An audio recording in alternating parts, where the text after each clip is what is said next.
You smell like fizzet.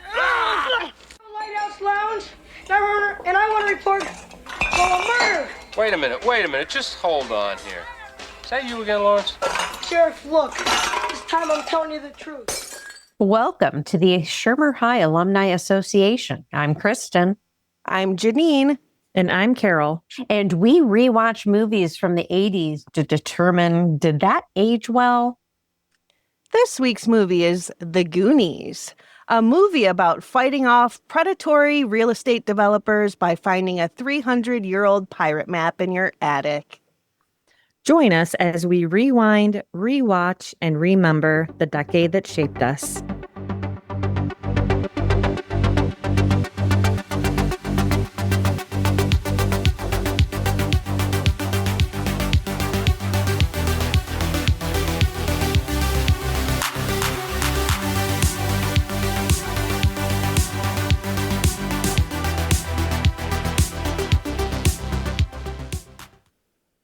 Hey, guys. Hello. Yeah. Hi. I'm so happy to see you. Happy episode 52. Yes. So crazy. We've been around a while. And it feels like we just started yesterday. What? Feels like we just started yesterday. I know. That one day when Jeannine just fucking texts us about some shit Stephanie Zannoni's doing. Fuck Stephanie, jeez. And we're just like, she's an asshole. Yeah, we don't need to get into Grease 2 again. I don't want to go there. Yeah, well, let's not start that again. So this week, we actually have a special guest. We do have a special guest. I'm very excited. So we'd like to welcome our special guest this week, Tommy. Tommy and I met in Ireland, and he happens to live in Orlando, Florida. So, Tommy, we want to thank you for joining us. Hi, Tommy. Hi. So let's start with the basics. Like, tell us about yourself and how you became an 80s movie enthusiast. My name is Tommy. Live in Orlando, Florida for about 28 years now. I moved down from Connecticut to work at Disney World, and I just never left. But while growing up in Connecticut, I'm the youngest of three, two older sisters. And with that comes sleepovers and all that kind of stuff for them, not Love me. that. And they would rent movies all the time. And I admit this was self-imposed. I didn't like going outside. I didn't like playing outside. I just would like to stay home and just watch TV and watch movies all the time. So a big media Fantastic. kid. And I was the one who learned how to use the VCR, program the VCR. It was my job to record all the stuff when something needed to be recorded. That was my job. Nice. But my sisters would have sleepovers and rent these movies, and either I would rarely watch it with them, or they'd be done with it and I'd watch it the next day before I had to get returned. So a lot of these movies would be either the edited versions that would be on TV, like the rainy Sunday afternoon movie. I'd watch those. We had HBO off and on, I want to say, growing up, but I know we always got the free week of HBO that you'd get now and then, where you get it like free, and there'd always be ads saying like, if you subscribe to HBO now, that kind of stuff, where I would record like as many movies off of free HBO as I possibly could. So yeah, I would just watch a lot of that stuff over and over. My VHS tapes, you put them in EP mode, so it had 6 hours of recording. So that's at least 3 full movies you can put on a tape. But I would just watch them over and over and over again. So with older siblings, older cousins, I saw a lot of 80s movies, a lot. And a few of these classics, even in the theater. I was born in 1978, but I absolutely remember seeing Annie in 1982 in the theater. I may have been 4, but I remember that. Awesome. Do you have a favorite 80s movie? Oh, Such a hard question. And I wasn't 3. prepped for it. What's your top 3? Top 3. Okay. This is off the top of my head, but honestly, I didn't plan this at all. So top 3 in no order. I'd have to say 16 Candles. I love, and oh God, my friends are going to kill me when they listen to this episode. And it's an 80s movie, though not a typical, it's from the 80s. So don't yell at me. I do love Grease 2. Yes. I do. Yeah. Okay. So I know there was, regardless of the characters and their character growth or lack thereof, Grease 2, definitely. And it was our first episode.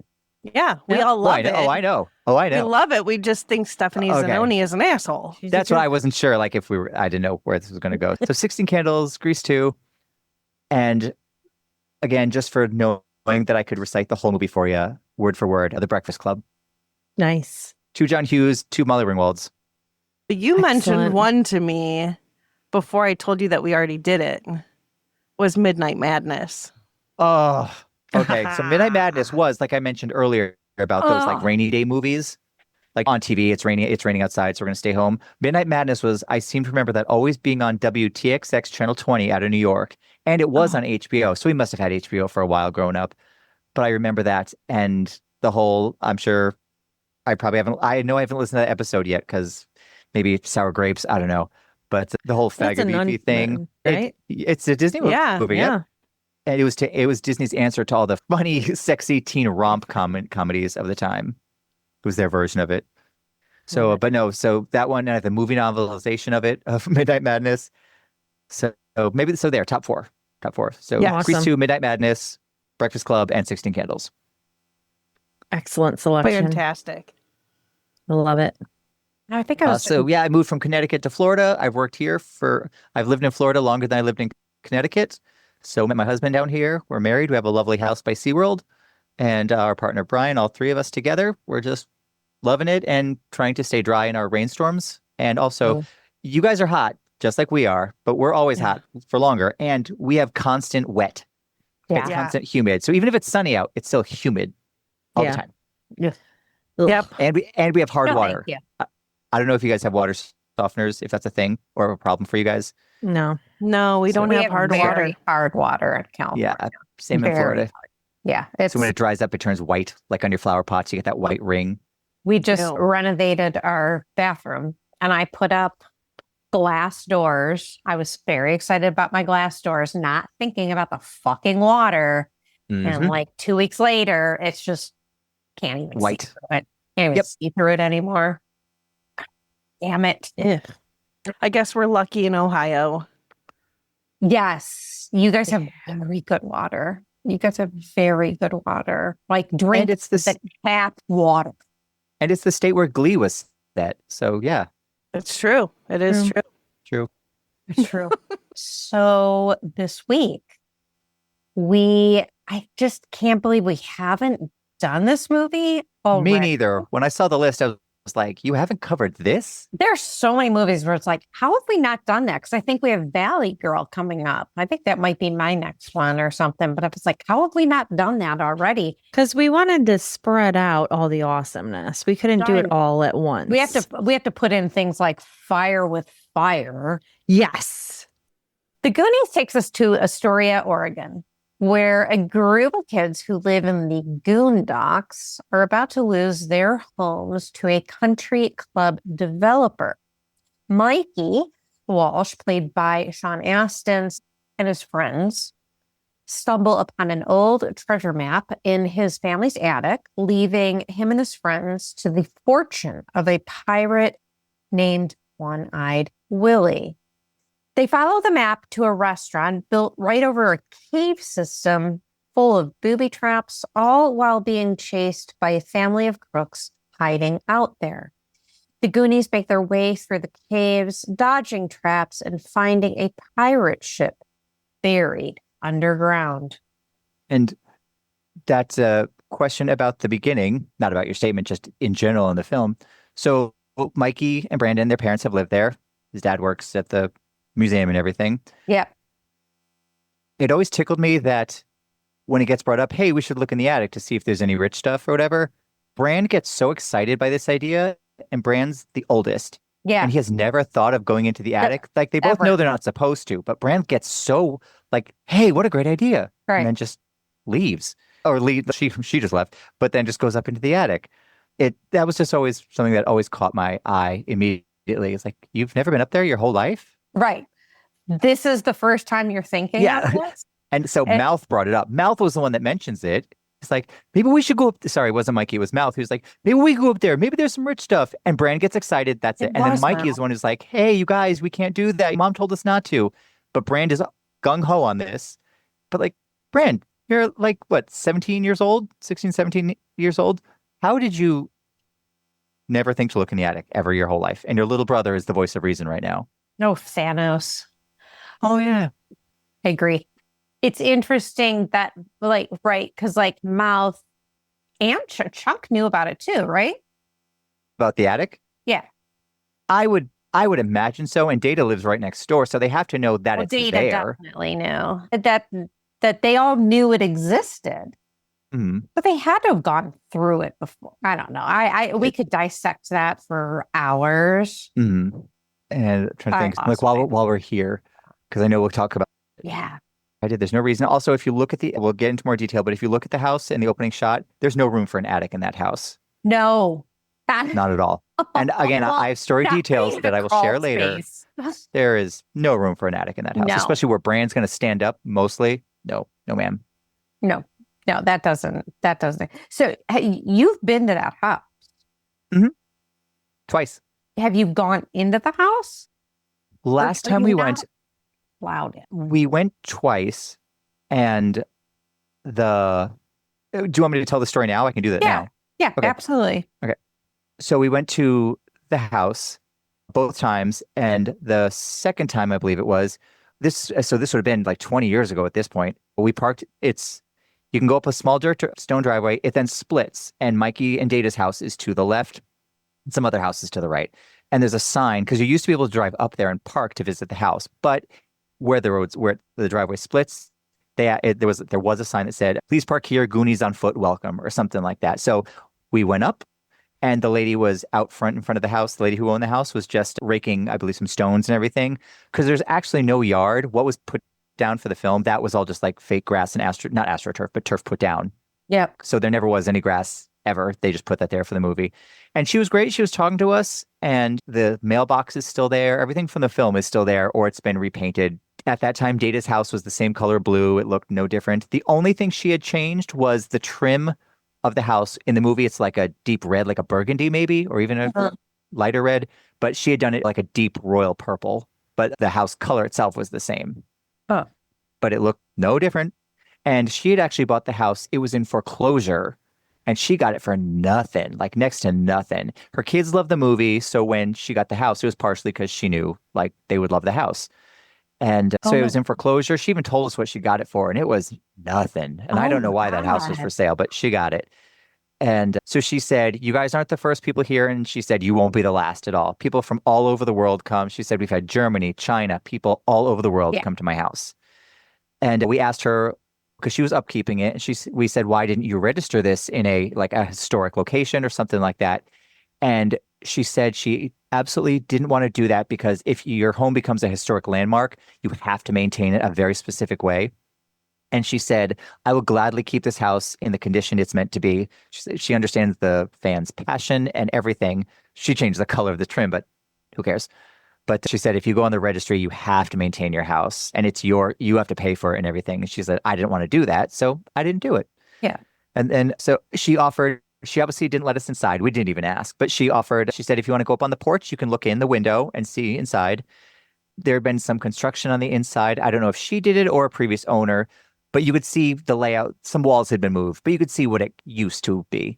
But she let us go up on the porch, and she took a picture of us on the porch and everything. So it was just a really, really great moment. Oh, I love that. So she was very sweet, very, very nice. And yeah, and I know things changed over the years, because people would come up and kind of like trash and like leave their stuff, and just, so whoever owned, I don't know if she was still the owner or if it had changed hands, they had said no visitors. They'd shut off all visitors to the house, because technically it's private property. So yeah. I think it was last year. Yeah, no, because somebody I used to follow on YouTube, Adam the Woo, I'm almost positive he was there last year. Because they had a big anniversary celebration. It was a big anniversary.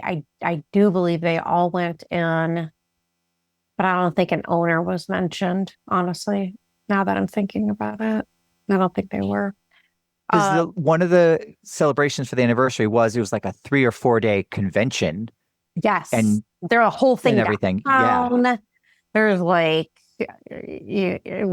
not a farmer's market, but there was this whole. Yeah, because in Portland, there's the Saturday market, which myself and definitely my husband could go on for hours about the Portland farmer's market or Saturday market. I But could, So we have Sean Astin, who was born Sean Patrick Duke on February 25th of 1971 in Santa Monica, California. His mother was actress Patty Duke, and he was raised by his adoptive father, actor John Astin, whose surname he took. He graduated from UCLA with a degree in history and English. I did not know made his- Patty Duke was his fucking mom. Me neither. Like when Really? I was writing this, I was like, wait, what? yeah, Oh my That's a God. revelation. What?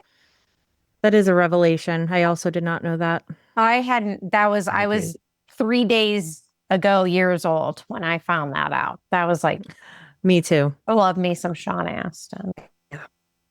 And he made his film debut at 13 as Mikey Walsh in this week's movie and went on to roles in Toy Soldiers, Encino Man, and the title role in Rudy in 1993.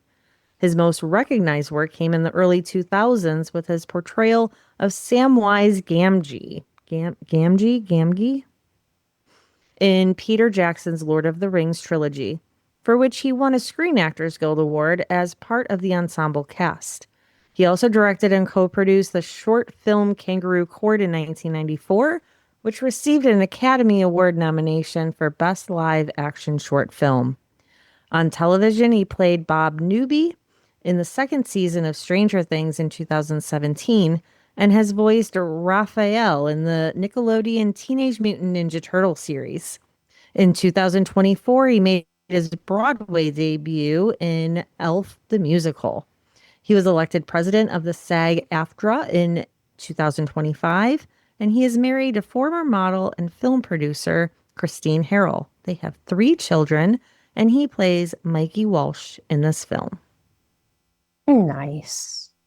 Yeah. and when it came to Stranger Things, when it first started airing, by the way, I've never seen a single episode, Really? but because my friends know I love these kind of movies and this kind of stuff and nostalgia, I'm all for it.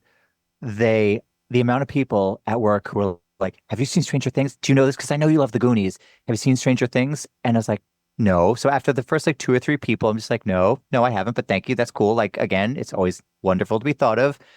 But the amount of like in my face about it. And again, I respect and appreciate that people think of me when they see things like this. So like, you have to watch this. You have to watch the show. You love the Goonies. You have to watch it. I'm that person who's like, I can't, I'm going to hold off just for a little while, but I just never got around to watching it. And then when Sean Astin was in neither. the second season, I thought that was a great little tip of the hat and everything.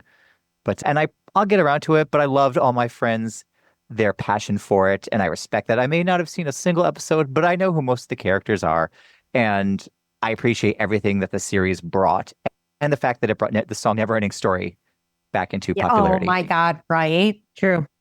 Oh, I have also never seen it, but a dear friend of mine actually purchased the Corvette that's in it. Wait, what? Damn. Yeah, there's a blue Corvette. Corvette? Is it a Corvette? Sure. Yeah. Why not? He purchased the Strangers Thing car. So it's I mean, a that- major thing. Major Wow. investment. Yes. Wow. Okay. So we have also in this movie Josh Brolin, who was born Josh James Brolin on February 12th, 1968 in Santa Monica, California, the son of actor James Brolin. He grew up on a horse ranch in Templeton, California, with little connection to his father's Hollywood career, and discovered acting in a high school improv class. He made his film debut as Grand Walsh in this week's movie and spent the following years in supporting film roles in television, including a starring role in the Western series The Young Riders from 1989 to 1990. His career took a significant turn in 2007 when he starred alongside Tommy Lee Jones and Javier Bardem. His career took a significant turn in 2007 when he starred alongside Tommy Lee Jones and Javier Bardem in the Coen brothers' No Country for Old Men, followed the next year by Oliver Stone's W, in which he played George W. Bush and Gus Van Sant's Milk for which he received an Academy Award nomination for Best Supporting Actor. He went on to work with the Coen brothers again in True Grit in 2010 and with Denis Villeneuve on Cicero in 2015 and both Dune films in 2021 and 2024. He is also widely recognized for playing Thanos in the Marvel Cinematic Universe. His stepmother is Barbara Streisand, who married his father in 1998, and he has been married 3 times and has 4 children. Fun fact, his daughter Eden from his first marriage is also an actress known for her role in Yellowstone. Josh plays Brandon Brand Walsh. Love that. We have Jeff Cohen, who was born Jeffrey Bertan McMahon on June 25th, 1974 in Los Angeles. He took his stage name from his mother's maiden name. He is best known for playing Lawrence Chunk Cohen in the Goonies 1985 film, a role he nearly lost after contracting chickenpox just before filming began. He showed up to set anyway and said nothing, and the spots on his chest are reportedly visible during the truffle shuffle scene. After his acting career ended in the early 1990s, Cohen earned a Bachelor of Science in Business from UC Berkeley, where director Richard Donner wrote him a recommendation letter, and upon reading upon some of Cohen's early life struggles, offered to pay for his education. He went on to earn his law degree from UCLA School of Law in 2000 and co-founded the entertainment law firm Cohen and Gardner in Beverly Hills in 2002. He was named to the Hollywood Reporter's top executives list in 2008 and Variety's Dealmakers Impact Report in 2013. In 2022, he negotiated the deal for his Goonies co-star Ke Huy Quan to appear in Everything Everywhere All at Once. When Quan won the Academy Award for Best Supporting Actor, he thanked Cohen from the stage, calling him his Goonies brother for life. Jeff plays Chunk. Everything Everywhere All at Once is such a great fucking movie.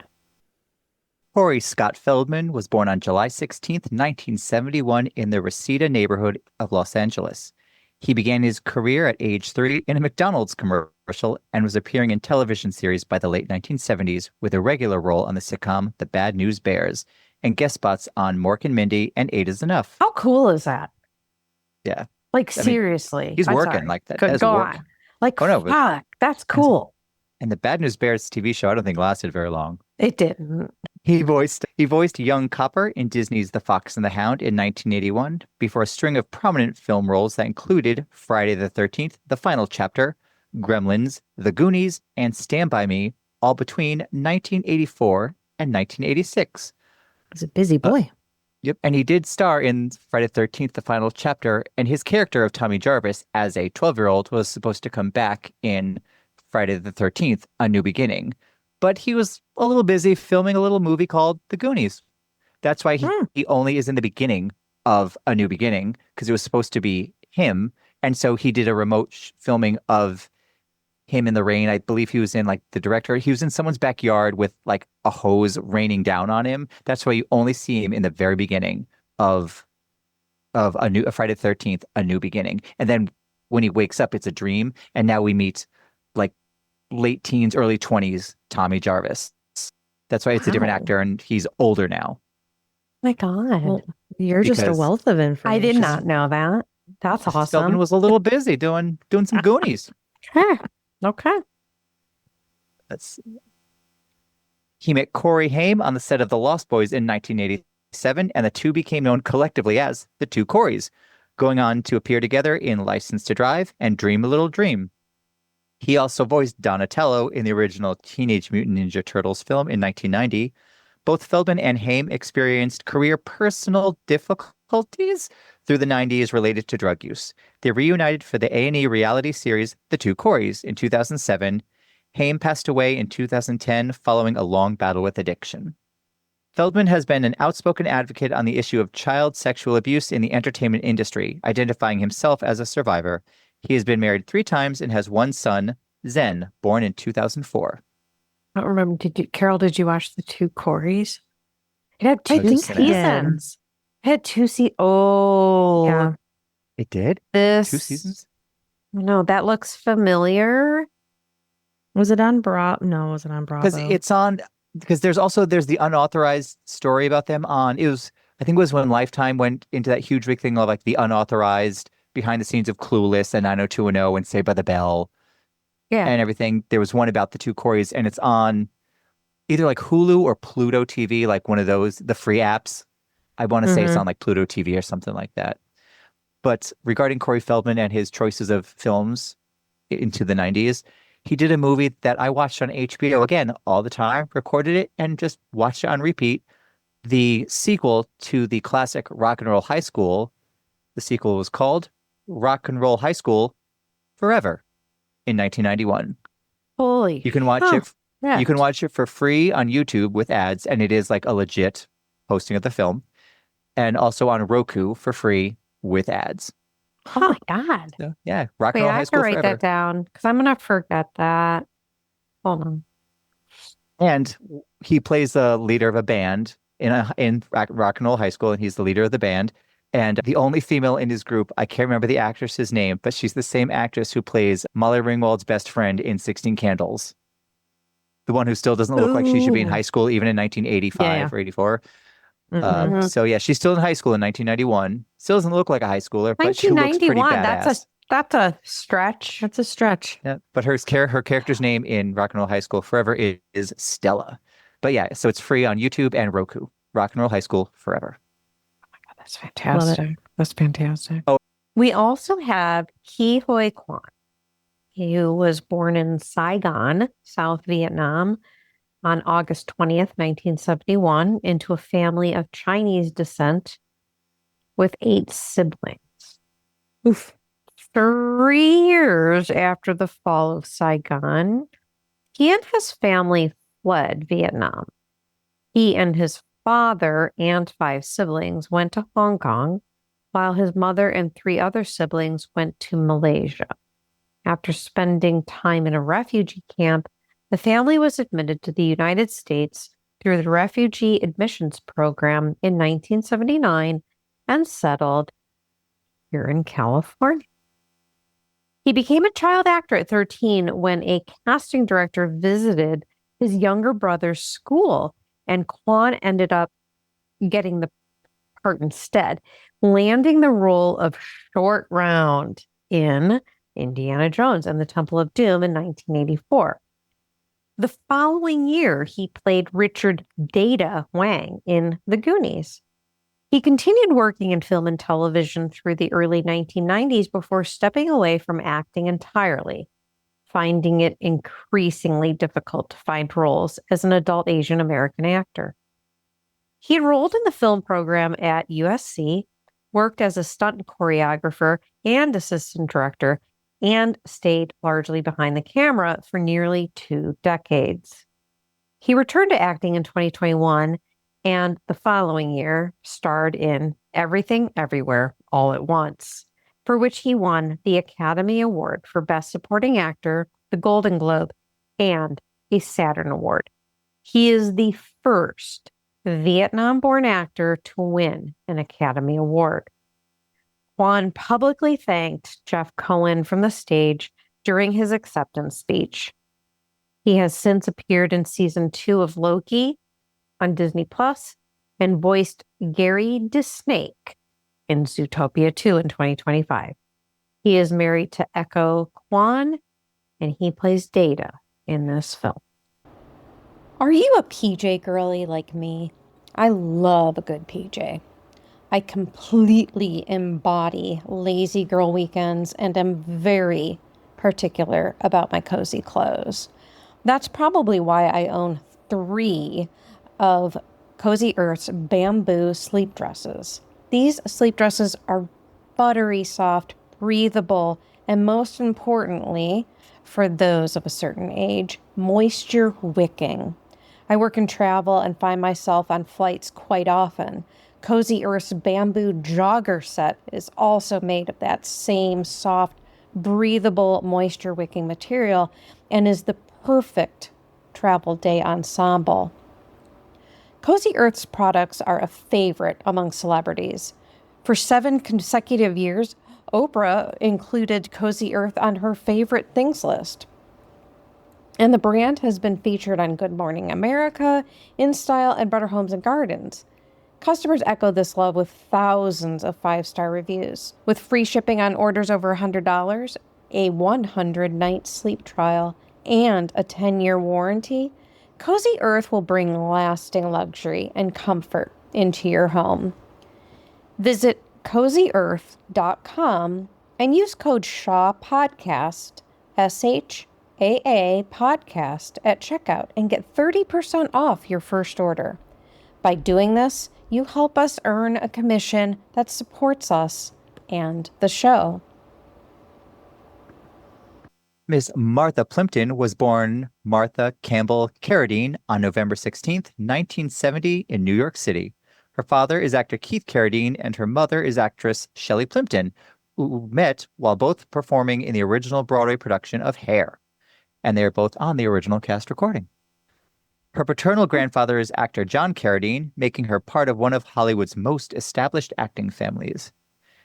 She began performing at age 8 and made her film debut in Rollover in 1981 before landing a role in The Goonies in 1985. She went on to appear in The Mosquito Coast, Running on Empty, and Parenthood, and dated River Phoenix from 1986 until 1989, remaining close friends until his death in 1993. If you haven't seen the original Parenthood film, she has some great one-liners, by the way. It's so good. Yeah. I need to It's rewatch awesome. that one.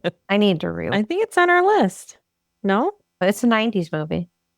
No, it's Oh, like 88 or Is that? 89. I thought it was think. 80s. Yeah, it's like late 80s. Oh, that's Yeah.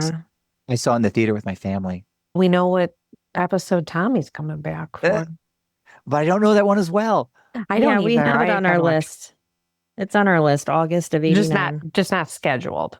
Not for this year, yeah. In the late 1990s, she shifted her focus to the stage, earning 3 Tony Award nominations for her work in The Coast of Utopia, Top Girls, and Pal Joey, and winning a Drama Desk Award.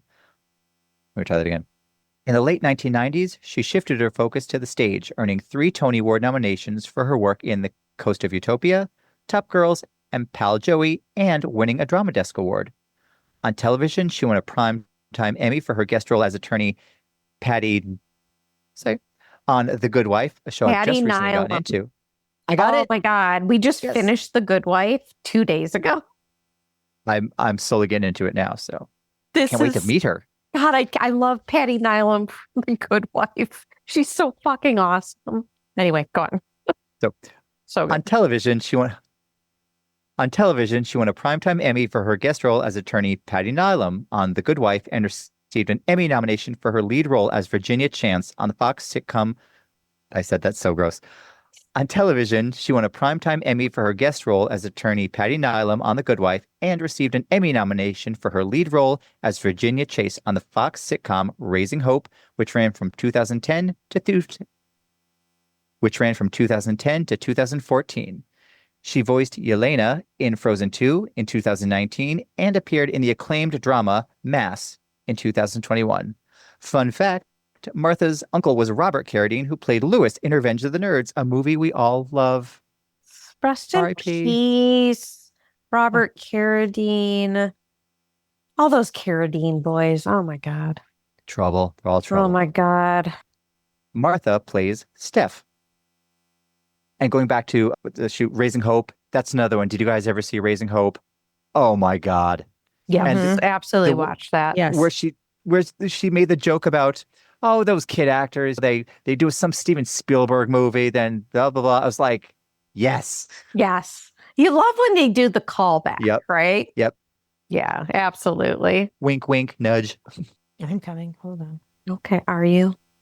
Yes.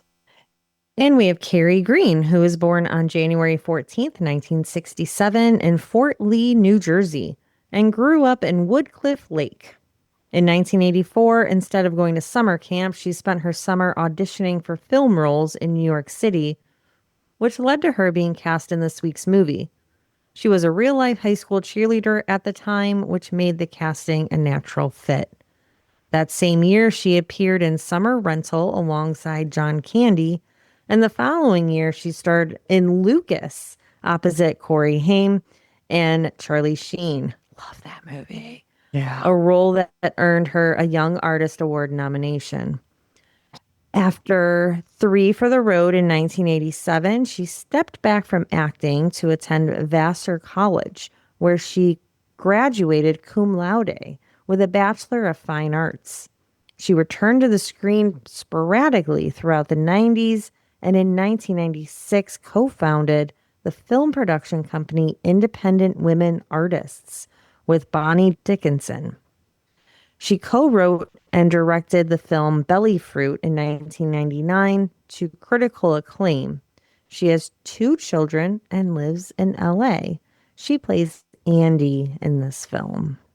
And we also see some roles played by Joe Toliano, we saw in Risky Business, and Anne Ramsey, who is also in Throw Mama from the Train, and Michael Paul Chan, and he is in The Closer and Major Crimes. I just Who love is Michael that. Paul Chan? I love him so much. I if you've never No, but in this watched, film, who is he? he's from The Closer. No. But who is he in the movie? He's What does he play Data's in Goonies? dad. Oh, He he's plays Mikey's dad or Data's he's dad? Data's Okay. dad. Okay. You see him at the end of the film. Yes. You see him at the end of the film. You don't see him anytime before that. And as soon as you see him, you're like, oh my God, he's like this young like, boy, basically, to his role as, a cop guy on TV, which is fantastic. Anne Ramsey, bless her Anne heart. Ramsey. Throw Mama from the Train. I also know her from another yeah. 80s throwaway film that's, to me, I love. I did a stage reading of it a few years ago. It's National Lampoon's Class Reunion. She plays the lunch lady who comes out of retirement. Oh, forget it. She's so damn funny. And they Very funny.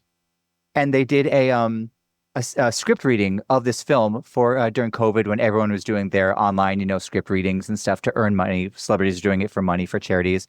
I believe it was Josh Gad put together a script reading of almost all the cast that they could get together. And Jean Smart played Ma Fratelli because Anne Ramsey had since obviously passed away. But Jean Smart's Ma Fratelli is so good. Like, it's her Really? own, but she definitely gives like shout out to Anne Ramsey, like just the way she presents it. And after they were done recording, but we're still watching them talk to each other like we do. She even says, she's like, I've never seen this movie. My kids loved it, but I just saw this movie last night. Like she had seen it the night before they did the reading. And she was amazing. Wow. She even had like the black turtleneck with the pearls and the beret while they were filming, sitting at her computer. Nice. I'm looking at this. I don't think I've ever seen this. Class Reunion. It's a small part in the film, but you'll recognize her face Yeah, and yeah. voice immediately. And actually, you'll recognize a good chunk of that cast, especially from 80s movies. Okay. So who The- wrote this? Chris Columbus Chris wrote it. Columbus. Chris Columbus, our pal Chris Columbus. So this was the screenplay was done by Chris Columbus. This was I don't like these notes. Boop boop. Hold on. I didn't write that. Sorry. So this was written by Chris Columbus. The story was done by Steven Spielberg, and it was directed and produced by our pal Richard Donner. This was, I think that was all me. That's all I had to do. Yep. Yeah. all. Those are some pretty major players to this whole scheme. It is.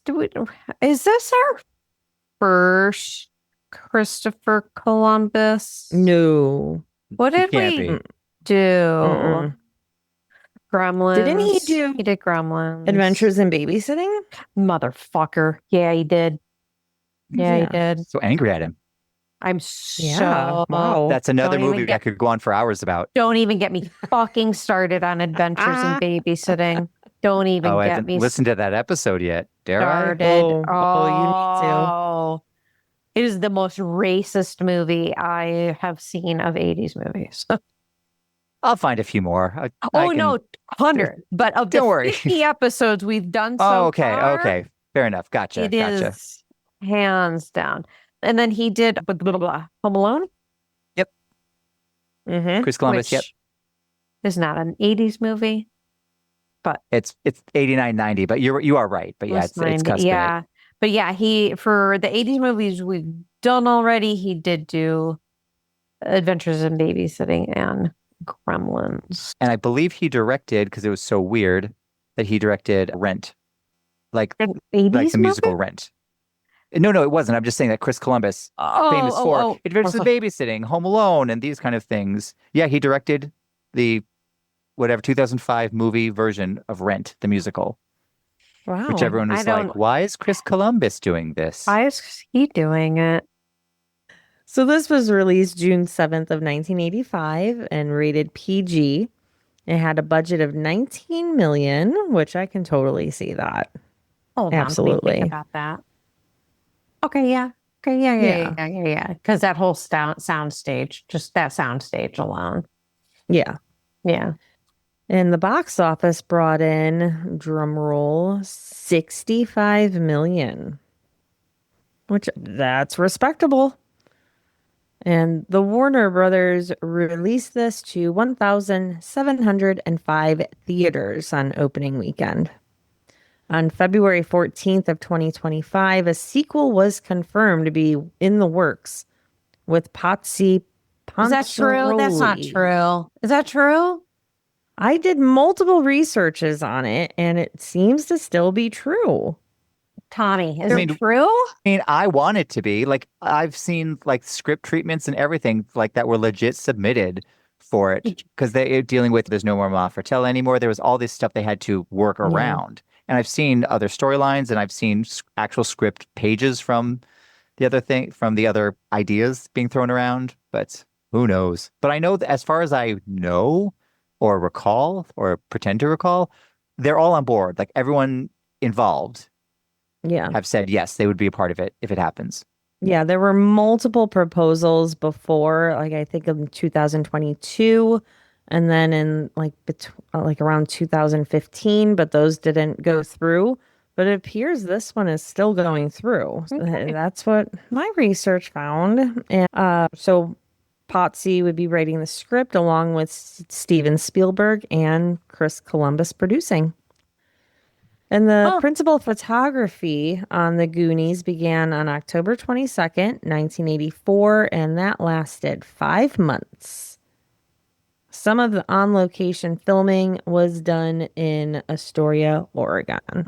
The interior and exterior of the old Clatsop County Jail features as the holding place of Jake Fratelli at the start of the film. The building was later converted into the Oregon Film Museum, which opened on the 25th anniversary of the Goonies with memorabilia from this and other local films.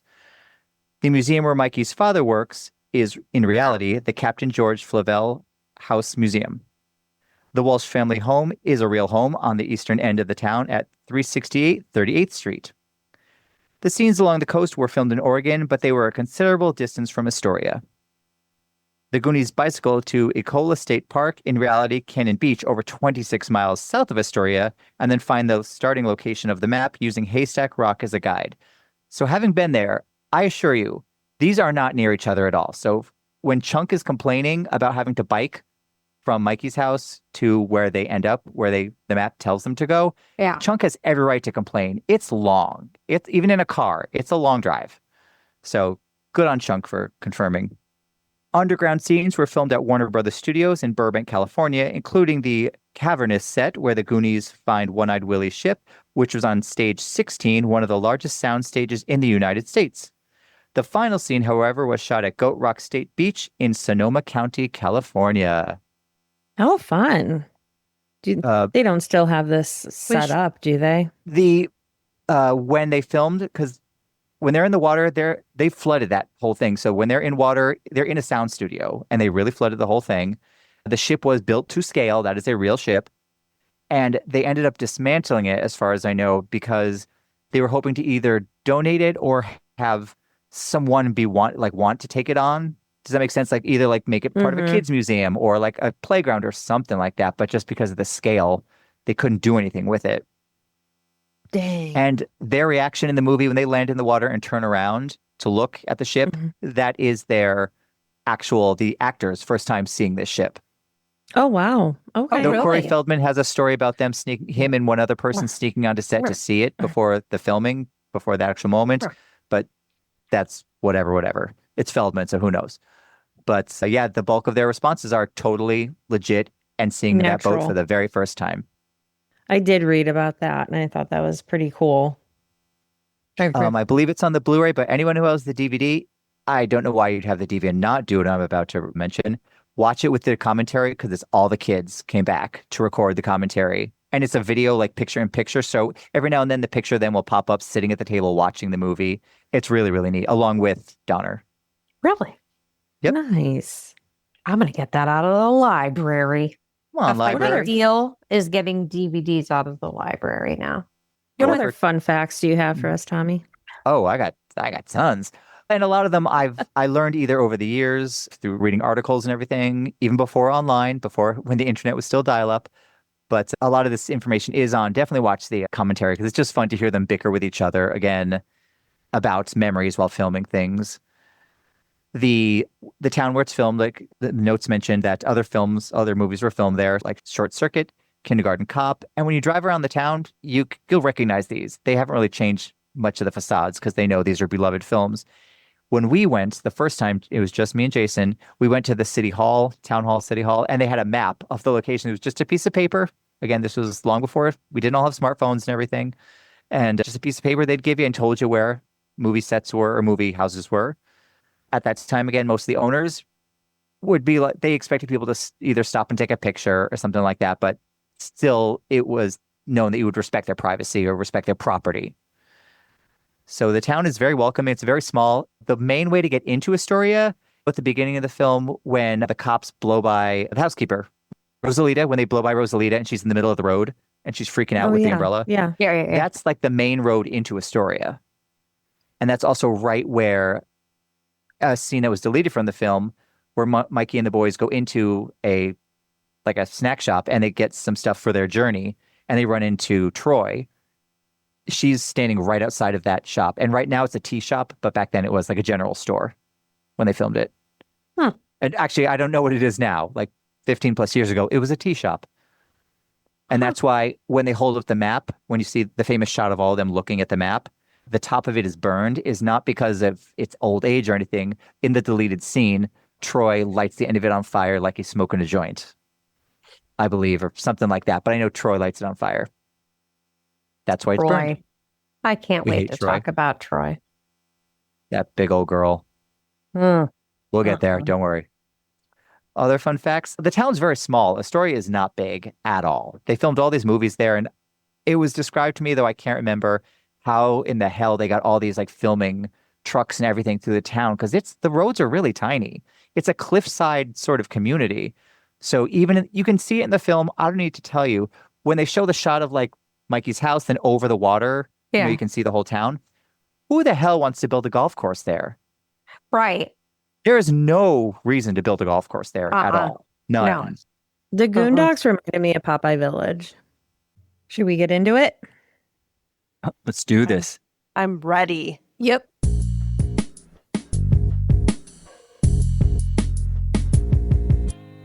The Goonie starts inside a jail. The jailer calls everyone out of their cells to go to lunch, and when he notices that one inmate is missing, he goes to look for him. And he walks into a cell and he finds that the inmate is hanging with a note on him that says, "To whom it may concern." The jailer starts reading the note and it says, "You schmuck, do you really think I'd be stupid enough to kill myself?" And when the jailer looks up, the inmate is standing there and hits him over the head with an object, knocking him to the ground. And outside the jail, a man is pouring gasoline all over the ground while a woman sits in a car waiting for them. She's getting impatient. And the You forgot inmate, to say she's enjoying her crackers.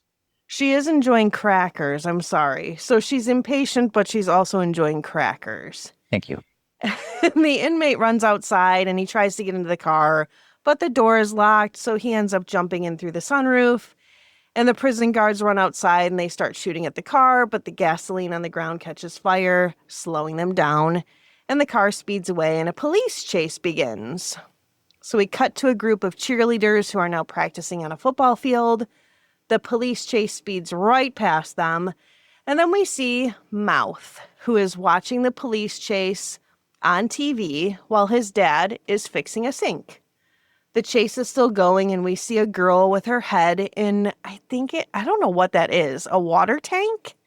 It's like a big barrel of water that's on the side of a pier. I don't know what that is. Maybe to wash your feet after you come off the stand. I don't know what it is. But she dunks her head into that water tank. And then we meet Data. And he has this belt buckle contraption that shoots out a plastic arrow that has a suction cup on the end of it. And that suction cup sticks to a metal barrel, and he uses it to pull the barrel towards him. Instead, it actually ends up pulling him forward, and he crashes right into the barrel just as the police chase goes by, barely missing him. And next we see a kid playing Pac-Man at the arcade. And he notices the police chase outside. He gets so excited that he takes the food that he has, and he smashes it against the window, and he yells, "Aw, shit." And the chase eventually merges with a beach rally race that has a bunch of trucks driving through it. And the crooks weave past all of them, and they end up getting away. Now we go to a kid named Mikey, who is looking out his bedroom window. And he says to his brother, Brand, that nothing exciting ever happens where they live. Brand is pumping iron, and now Mouth shows up at Mikey's front door, and he says it's the last Goonie weekend, so they need to celebrate. And then Chunk finally arrives, who was the kid playing at the video game, playing Pac-Man. Before Mouth lets him in, he tells Chunk, "You have to do the truffle shuffle," which is, if you've never seen this movie before and you live in a hole, it is a weird dance where he lifts up his shirt and he kind of shakes his stomach around, and Chunk ends up doing it for them. And Mikey then activates this crazy contraption. Do you watch Justin Scarred? No. Do you? I do.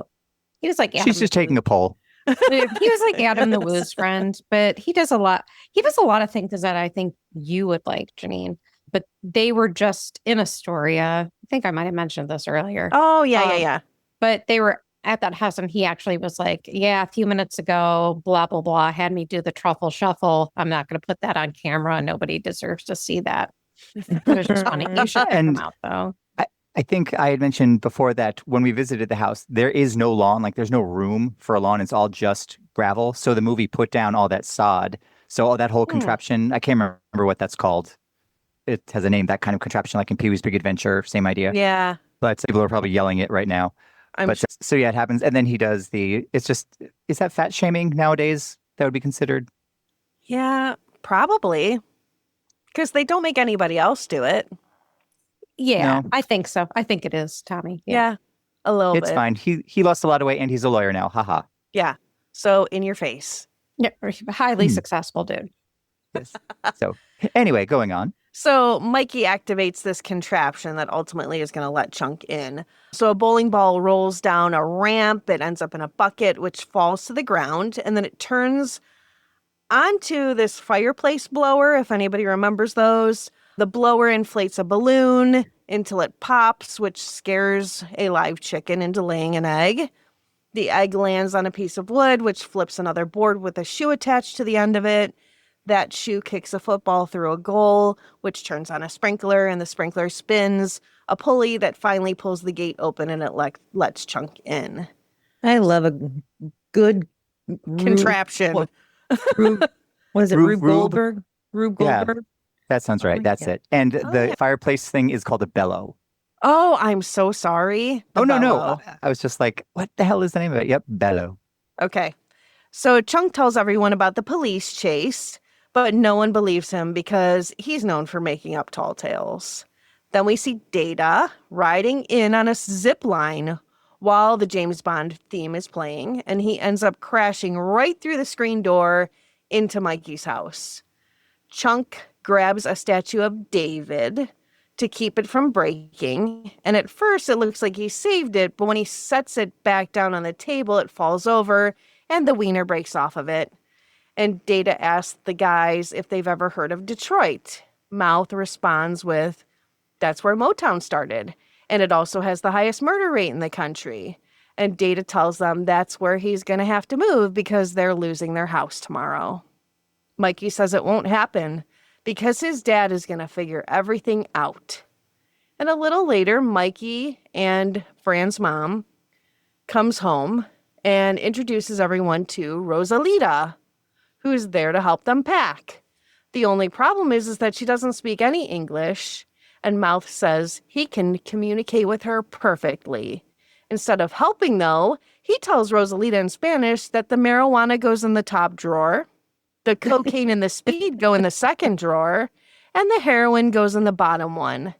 He tells her to always keep the drugs separated. She just stares at him like he's nuts. The Walsh Awesome. family is very organized. Obviously. Yes. Very organized. Yes. And I actually do have that language, the dictionary that the mom is using. I have the exact same edition. I grew up with it, and then I was able to get another copy about 10 years ago. But it's a very common dictionary the mom is using, and I have a copy in my Goonies display. Fantastic. I love that. So now Chunk is trying to glue the statue of David's wiener back on, and he accidentally glues it upside down. And Bran tells him that if God put wieners on that way, they all be peeing in their own faces.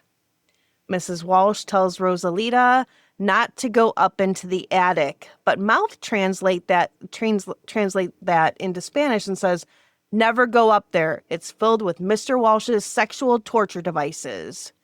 And then Mrs. Walsh shows Rosalita the supply closet where the broom, dustpan, and everything else is. And Mouth tells her that if she does a bad job, she'll be locked in there with the cockroaches for 2 weeks without food or water. And Mrs. Walsh smiles and tells Rosalita that she's going to be very happy there. After everything Mouth has translated, Rosalita just thinks that she's in a crazy house.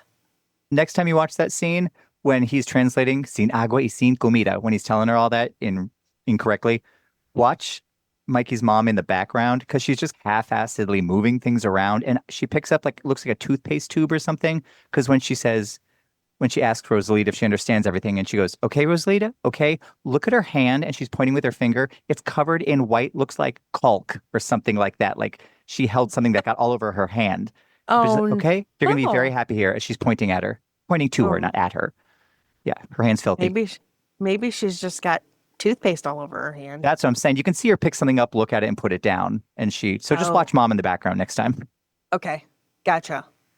So Mrs. Walsh is taking Rosalita to the grocery store, and she tells the boys, "Clean up the house while I'm gone." Mikey tells everyone that his dad is going to return all the stuff that's in the attic to the museum curator. But Mouth figures there might be something up there that they can use, so they all head up to the attic. The attic is packed with all this pirate stuff. And Bran starts looking through some old pirate books while Mikey finds this framed map from 1632. The map says that there's treasure, but that anyone who tries to find it will face death and bloodshed. And Bran tells everyone the story about One-Eyed Willy. He was the most famous pirate of his time. After stealing a huge treasure, an armada caught up to him. Willy escaped into a cave, but the British blew up the entrance, trapping him inside. So according to the story, he's still in there with the treasure. Before getting trapped, Willy supposedly killed all of his men so they couldn't steal it from him, and he filled the cave with all kinds of booby traps to keep anyone else out. The only reason the map exists is because one of his men must have escaped and made it out alive. The boys then... Again, when you watch that scene, when Chunk knocks over the framed map and flips it over, in the two different shots, look how the glass is broken, because in the faraway shot, it's broken a certain way. Then in the close-up, when you see him pull the map out from under the broken glass, it's broken completely differently. Oh, cool. Continuity. Yep, I know. Yep, I know. So the boys then find a newspaper article about Chester Copperpot, who went missing after searching for the local legend. I love that name. I do It's too. just- That was a great name. I feel like we need a cat or something named Chester Copperpot. I was just going would to say be a a dog or a cat. Perfect cat name. Oh It my God. would. It would be Somebody. Chester Copperpot. I'm really allergic to cats, so I'm gonna say not no. it. Maybe Not we it. need like a hamster or something. Okay, we'll get to that. Anyway, so he claimed he had the key to finding One-Eyed Willy. Mikey wants to follow the map, but Brand tells everyone that they have zero chance of actually finding anything. So ignoring him, Mikey grabs the map and a pirate coin, and then he heads downstairs. Some guys are now at the Walsh's gate. One of them introduces himself as Mr. Perkins, Troy's father.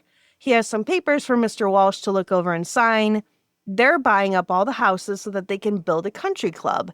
And it's obvious that Mikey is really upset about it, and he ends up giving Brand a hug. So there's this tender moment between Mikey and his teenage brother. So this is where I get confused about them buying out everybody versus foreclosure. Yeah, Maybe it's one or the other. Which is Because it? it's gonna be Right. taken away either way. So if they at least sell their house, they'll get a couple bucks, whereas Or- foreclosure they won't.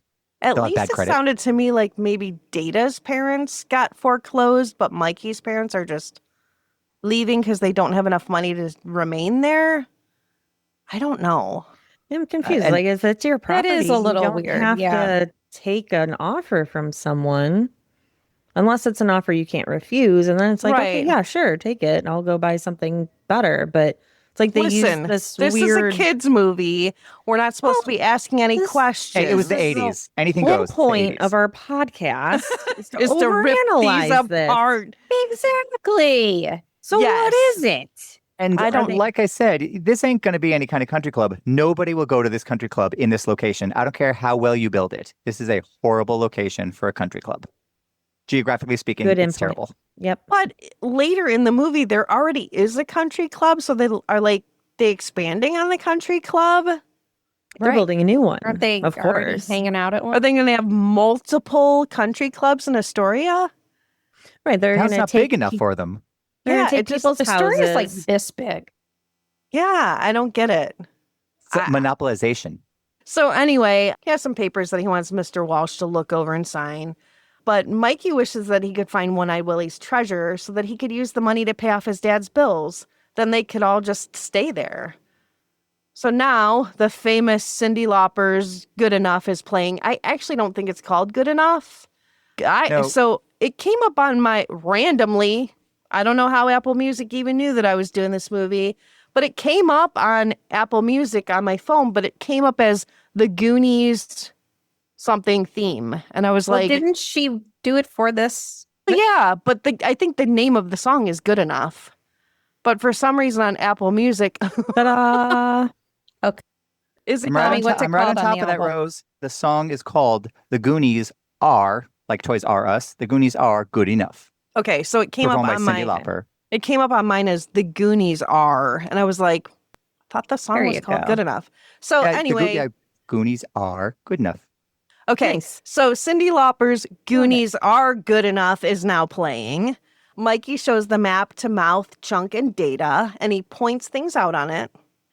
And they decide amongst them, I think we need to check this out.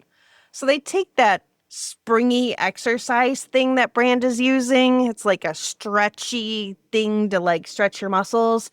And they stretch it behind the chair that he's sitting in, and they trap him so that he can't get off of the chair. And they sneak out on their bikes. They also let the air out of Brand's bike tires. And Mrs. Okay, Walsh, question from bike people. Is that how Yes. you just by unscrewing it, the air comes out? I don't mean that No. to sound dumb, because don't you need to like wiggle that No, little you thing in gotta the like middle? Or press into the Yeah. Yeah. center. Yeah. Okay. You'd need like a tool to like stick in there and Yeah, to push that little Yeah. thing down. valve. Okay, Yeah. thank you. No, you're right. So Mrs. Walsh comes home and finds Brand strapped to the chair, but she kind of brushes him off. And Brand goes to leave, so he gets out of it, and he goes to leave on his bike, but his tires are flat. So he ends up stealing the neighbor's like little girl tiny bike instead. And Brand is just cruising along on this little tiny training wheel bike, and Troy, Steph, and Andy pull up next to Brand on this little tiny kid's bike. And I think they're in a Mustang, convertible, super cool car. And Troy keeps adjusting his rearview mirror so that he can look down Andy's shirt and upper skirt. It's real creepy. And he thinks it would be funny to grab Brand's hand and pull him alongside the car. But now he's going so fast that the training wheels pop off. And Brand ends up kind of launching off the side of a cliff. Where he would die. Yeah, where he would die. I saw that location. He'd be dead or severely injured. Severely. He'd be severely dead. So he launches off the side of this cliff, and they just kind of drive away like, sorry, you're dead, Brand. The boys take the doubloon and they match it up with, there's like a mountain. It's not a mountain, it's a rock form. It's called Haystack Rock. So they line it up with Haystack Rock, which in the movie is behind them. When he holds it up to do the actual Haystack Rock is behind him. But then they've done movie magic and they've put the rock next to the restaurant, or what was there before the restaurant got there. Right. And so it does line up. So yeah, Haystack Rock is being seen through the 2 holes in the doubloon that Mikey finds with the map. And the restaurant. And the restaurant, correct. Okay. That just happens to be on top of where they're supposed to go. And they realize, so when they read the map, it says that they need to go north, and they realize that the restaurant is their destination. So they head that way, and they notice that there are people who are going inside, even though it should be closed. And as they get closer, they hear gunshots. And Mikey says they probably just dropped some pots, but Chunk is freaking out and saying they're all going to end up getting killed.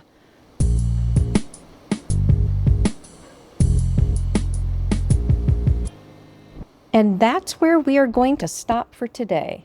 Stay tuned for part 2 this Thursday. And remember to subscribe and follow so you get notified when we release new episodes. We'll see you Thursday. Soda pop! Oh boy, am I